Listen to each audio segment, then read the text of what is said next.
Today I just kind of talk about a little bit about what the holiday is like. And then on Wednesday I have some footage from a local store to kind of give you guys an idea of the crazy chocolate selection that we have. But Valentine's Day in Japan is weird because it's only for boys. Girls don't get anything on this day. It's supposed to be a day where women give men gifts, and the main gift is chocolate. Which always kind of surprises me because you always get the image that girls really like chocolate and guys don't really care. Maybe girls secretly think that the guy will let them eat it later, I don't know. But it's a very strange kind of thing. And when I first saw it living here, I was kind of surprised by it and a little confused. The gift-giving community and kind of part of culture of Japan is a little strange anyway. But then you look at this kind of thing, and being so familiar with Valentine's Day, having this such a romantic feel, and remembering, being in middle school and in high school and getting all excited thinking, oh, maybe I could, give that guy a flower so he knows that I like him or something.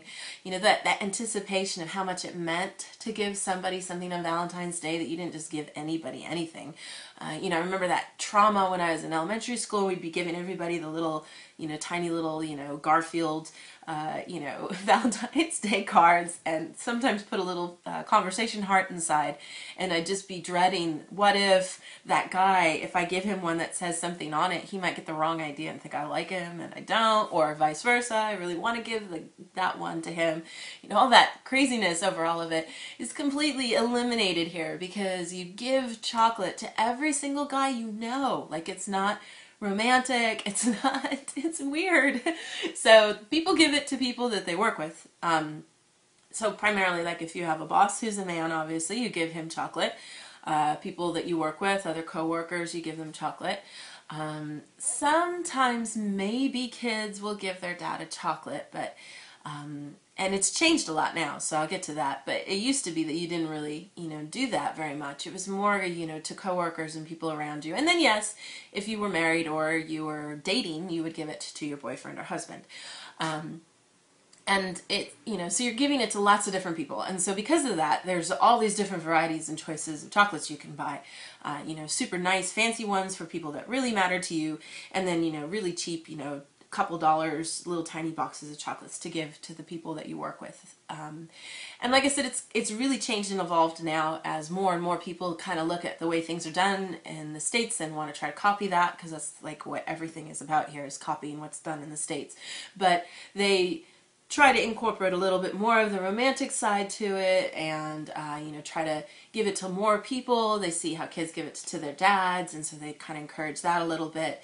So you see a little bit more variety of those kinds of things coming into play, but it's still this huge industry, and the stores are just flooded with chocolates.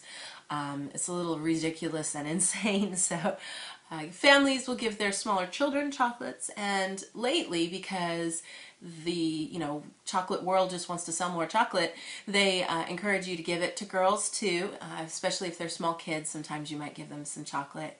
And there's this new thing called tomochoco, or tomodachi chocolate, which is giving chocolates to your friends. So especially elementary, middle school, and high school girls will buy chocolates for their friends, their girlfriends, so that it's, not just a day to give chocolate to guys. And then on the flip side, we have White Day. And White Day is a month from now. It's March 14th. And on that day, every guy that got chocolate has to give back to that girl some cookies. Which is totally random. It's just an excuse to sell stuff, right? And to make lots of money. So that's a whole nother holiday that we can talk about. But, there are some people here who take Valentine's Day a little romantically. Maybe they'll buy some roses. But the idea of buying jewelry for somebody, that's a little strange. Very few people would do that. Buying a nice gift, for a guy, or a guy buying a gift for a girl especially, is pretty unheard of.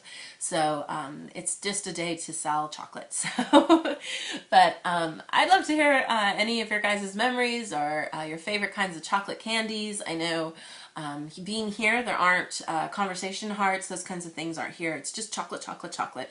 You know, any kind of comments you guys might have about that, of what your favorite kind of treat was. I am a big fan of conversation hearts. I think they're tasty. And so I do kind of miss them this time of year. And, you know, I'd love to hear your guys' comments about that as well. Any fond memories of Valentine's Day, those kinds of things.